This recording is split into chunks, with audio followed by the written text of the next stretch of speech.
যারা দেশটা বিকিয়ে দিয়ে হাসতে হাসতে চলেছিল, সেই দিনের কষ্টগুলো মানুষের চোখে লিখেছিল।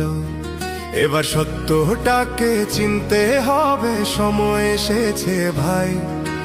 দাড়ি পাল্লা ছাড়া এবার মাপার উপায় নাই। নৌকা ধানের শীষ, লাঙ্গল দেখা শেষ, দাড়ি পাল্লা এবার গর্বে বাংলাদেশ।